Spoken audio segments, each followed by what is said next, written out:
buenas a todos, ¿cómo están? Estamos en la segunda partida del match entre Steinix y Gunsberg. En este caso, recordemos, primer partida, un gambito de damas sin muchos sobresaltos para ambos jugadores, tablas. Y ahora estamos con segunda partida en donde Gunsberg va de blancas contra Steinix de negras, ¿sí? Bueno, por supuesto, habíamos dicho que las tablas con piezas negras para Gunsberg no estaba mal. Sin embargo, en esta partida se produce una cuestión bastante interesante. Veamos cómo fue la partida. E4, E5, caballo F3, caballo C6 y vino la apertura española, ¿sí? D6, que curiosamente esto se considera la variante Steinix, ¿no? O sea, después de un tiempo, bueno, fue el primer campeón mundial el cual la desarrolló bastante, ¿no? Y bueno, quedó este nombre a esta variación de la apertura española. C3, alfil D7, enroque corto y caballo G7. Bueno, una de las ideas es que el caballo va a ir hacia G6, en donde va a poder defender el centro. Recordemos que Steinix todo el tiempo hablaba sobre la circunstancia de tener el centro bien defendido, ¿sí? Por esa razón es que juega esta variante. Vino D5, el blanco aprovecha para ganar un poco de espacio. Caballo B8, alfil por D7, caballo por D7, ¿sí?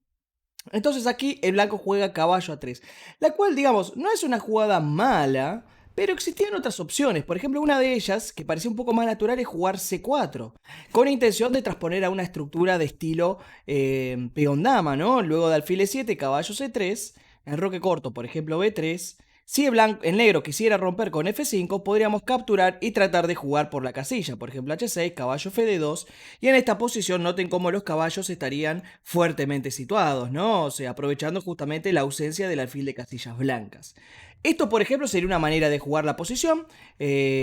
Por supuesto, ninguna de todas las jugadas son forzadas, pero bueno, sería una variante que nos demuestra justamente una opción que parece un poquito más acorde a lo que es la posición que caballo A3. Porque el problema es el siguiente. Luego de alfil E7, caballo C2, el negro jugó caballo C5, el caballo de C2 realmente no se ve demasiado claro cuáles son las intenciones, ¿no? Porque está bien, bueno, tal vez caballo E3 y caballo F5, pero no es fácil. Luego de este caballo aquí en C5, presionando E4, es muy difícil después pasar con el caballo E3. Vino dama E2 y dama D7. Y lo que les comento, ¿no? No puede pasar el caballo E3 porque se está cayendo el peón de E4, ¿no? Por eso es que intenta jugar B4 el blanco, lo cual parece bastante razonable. Cuando el caballo se vaya, juego caballo E3. El problema son siempre los tiempos. Vino caballo 4, alfil de 2 y enroque corto. Entonces aquí hubiera sido un buen momento tal vez para jugar con caballo 3, pero ahí surge un nuevo inconveniente, y es que el negro tiene a disposición la jugada caballo F4, porque la dama N2 quedó mal situada. Entonces es muy curioso cómo el blanco está intentando tapar algunos agujeros en la posición, tratando de evitar la disposición de las piezas, y sin embargo no está pudiendo por un tiempo. El detalle es que luego de C4 el negro está con la posibilidad de jugar F5, que bueno, es lo que hace Steinix, aprovechando la circunstancia de que tengo las piezas apuntalando el flanco de rey, ¿no? Por F5, dama por F5, y noten cómo ahora las piezas negras comienzan a ser muy activas. Y con respecto, si miramos esta posición y la comparamos con la que había dicho previamente en el comentario, podemos observar que claramente esta versión es favorable al negro. ¿Por qué? Recuerden que en la otra variante que les había mostrado, los caballos estaban entrelazados, defendidos sobre el centro, evitando los ataques del negro y al mismo tiempo controlando las casillas blancas. Mientras que aquí los caballos están desubicados, sobre todo este caballo de C2. Aquí vino torre a C1 y este es un momento bastante interesante para que ustedes piensen acerca de cómo creen que es la mejor manera para jugar con piezas negras. ¿Qué les parece? Bueno, supongo habrán frenado el video, habrán pensado un poquito acerca de las opciones. Steny jugó torre a E8, que es una jugada por supuesto súper natural, ¿verdad? Es decir, lleva una pieza al centro, ¿no? Defiende el alfil, todo parece muy natural. Sin embargo, A5, estos golpes son bastante temáticos en estas posiciones, porque recuerden que la estructura es muy similar a un India de rey, bueno, en algunos casos también similar a una siciliana. Está bien que el peón en C7 no estaría en una siciliana, pero son estructuras similares y estos planes son típicos, porque la idea es la siguiente. Si por ejemplo B por A5, que sería la variante crítica, aquí podemos jugar caballo C5. Y por ejemplo, estamos amenazando ya caballo D3, lo cual es terrible básicamente para el blanco. Por esta razón, caballo C1 y aquí C6. La idea cuál es? Es que luego de esto, noten cómo el negro tiene una compensación terrible por ese peón, que aparte probablemente va a terminar cayendo, ¿no? Y cuando caiga el de A5, va a caer el de A2 y probablemente el de C4. Ese es un poco a lo que juega el negro con este sacrificio de peón, que realmente es muy pero muy bueno para las negras, ¿sí? Esto hubiera sido lo mejor en la posición y bueno, es súper interesante para que si a nosotros nos llega a ocurrir una situación similar, tenerlo presente porque es un golpe temático, ¿sí? Bien, torre a C1 fue lo que jugó el blanco, habíamos dicho, y torre a E8. Entonces el blanco jugó caballo F1, lo cual es una jugada también un poco extraña, ¿no? Porque está bien, se entiende la idea de tratar de defender los caballos B2, etcétera, pero al mismo tiempo es una jugada súper pasiva, ¿no? A ver, veamos. Por ejemplo, otra opción hubiera sido torre F E1. Lo que pasa es que nuevamente nos encontramos con lo mismo, A5. Y si por ejemplo A3, caballo B2. Esto tal vez era lo que temía Gunsberg, ¿no? Entonces, si caballo E3, viene dama D3. Si por ejemplo alfil C3, dama por, torre por, y noten cómo ese caballo es terrible en esta posición. A4, por ejemplo, torre D2, caballo aquí. Y esta posición claramente es ventajosa para las negras, ¿no? Que tiene los caballos muy bien ubicados, el peón que puede avanzar en E4 en cualquier momento, y bueno, todas las piezas súper activas, ¿no? Sin embargo, Gunsberg jugó caballo F1, permitiendo aquí una jugada posicional súper interesante. ¿Cuál piensan que puede ser la mejor opción aquí con piezas negras? Bueno, básicamente, recuerden el tema de alfil bueno y alfil malo, ¿no? Aquí tenemos un gran dilema y es que el alfil de D7 es verdad que está defendiendo un poco, pero al mismo tiempo es como que no está cumpliendo un rol muy importante. Mientras que el alfil de D2, de las blancas, sí está cumpliendo roles súper importantes, como por ejemplo defender la casilla C3, como defender la casilla F4. Ese es el gran inconveniente de la jugada de caballo F1. Porque ahora viene alfil G5, que la verdad que es bastante buena.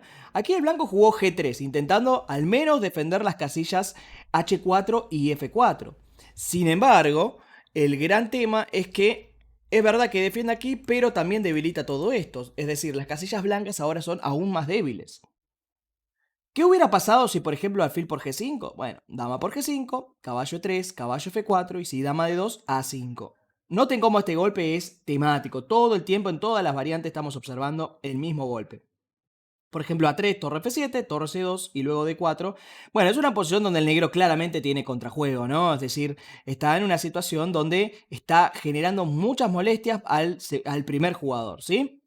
Bueno, pero en la partida vino G3. Entonces, el problema fue que el negro dispone de la jugada caballo C3, aprovechando la clavada de la torre en C1.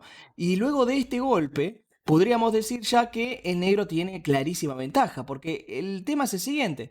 Em, la dama no tiene buenas casillas. Ese es el gran problema. Y esto pasa porque el blanco dejó congestionadas sus piezas, ¿ven? Esto normalmente no suele ser una buena idea porque las piezas se están chocando una contra otras. Por eso, normalmente cuando jugamos deberíamos intentar poner las piezas libres, que se conecten entre ellas, pero libremente, con muchas posibilidades, con muchas casillas, ¿sí? Entonces, bueno, no existe más opción que hacer alfil por C3, con lo cual Steinitz gana una calidad. Entonces, a partir de ahora, simplemente resta convertir la ventaja adquirida debido a este golpe táctico. Vino caballo G2, dama F3, buena jugada. Recuerden, cuando tenemos ventaja material es muy importante cambiar piezas, ya que en un final, ¿sí? Si el otro tiene alguna pieza de menos, se va a notar aún más. Es decir, cambiar hasta que quede la pieza contra peones. Eso sería un final muy sencillo de ganar. Por eso, dama por, torre por, en este caso usando la táctica, Steins puede cambiar piezas porque ahora el alfil de C1 es verdad que está colgado, pero el alfil de C3 también. Se vino caballo G3, intercambio, caballo por y torre EF8. Noten cómo activamos todas las piezas. Rey G2 y ahora una jugada súper interesante que es C6. Recuerden, si estamos jugando con torres necesitamos columnas abiertas. Por eso la idea de C6. Alfil B2, C por D5 caballo por D5. Parecería como que le estamos dando un punto fuerte a caballo, pero es un punto fuerte que la verdad no sirve demasiado. ¿Por qué? Simple razón. El caballo no está ejerciendo ninguna función vital. Por ende, el negro jugó torre D3, alfil C1 y ahora B5. Este golpe ya es totalmente decisivo, ¿no? Porque noten que ahora B por, caballo por, torre D4 y se empiezan a caer todos los peones. Y aquí se puede ver la potencia de la torre. Y una cuestión muy interesante que les quiero remarcar es que noten cómo, por ejemplo, acá muchos jugadores hubieran hecho torre D8, ¿no? O torre F6, tratando de defender. Bueno, torre F6, muchos capaz que lo hubieran hecho, se hubieran comido un caballo D5 y hubieran quedado... digamos, en una situación un poco más compleja de ganar, ¿no? Pero torre de 8 hubiera sido otra jugada bastante natural, ¿no? Que yo creo que la mayoría de los jugadores tendrían presente y hasta capaz que algunos lo harían sin pensar. Sin embargo, cuando estamos jugando para convertir una ventaja, es muy importante jugar activos, no dejarle la iniciativa al otro. Torre B1, gran jugada por parte de Steinitz, que no le permite que lo ataquen, sino que él contraataca cuando el otro quiere hacer algo al respecto. Esto es muy importante porque si no, lo que permitimos es que el otro nos ataque y no genere problemas en la posición.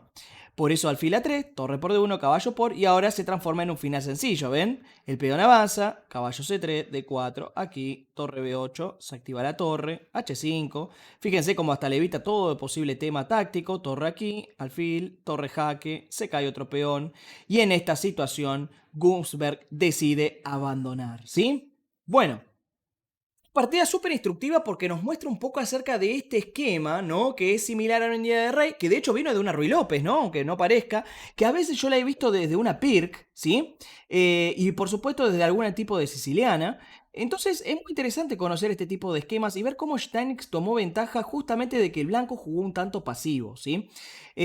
Por eso importante el tema de A5, ¿no? Que Steinitz no lo realizó en la partida, pero que era un tema muy típico en este tipo de estructuras y que la verdad está muy bueno tenerlo presente, ¿sí? Bueno, entonces luego de esta victoria, Steinitz se pone 1,5 a medio, ¿sí? Igualmente, recuerden que en el match las tablas no contaban. Nosotros las vamos a ir contando, pero para tener una evaluación general, pero en realidad en el match iban 1-0, porque tablas no contaban a la puntuación del match en esa época, ¿sí? Nosotros vamos a contarla para que nos quede un resultado global de cómo terminó el match realmente, ¿sí? Así que bueno, espero que les haya gustado el video, que hayan aprendido de esta partida. Por supuesto, no olviden dejar ese like para ayudarme a seguir difundiendo estos videos. Pueden comentarle a sus amigos y por supuesto, si no lo hicieron, suscribirse al canal de YouTube, ¿sí? Así que bueno, desde ya, muchas gracias a todos y nos estaremos viendo en la próxima partida de este apasionante match entre Steinitz y Günzberg. Chau chau, nos vemos.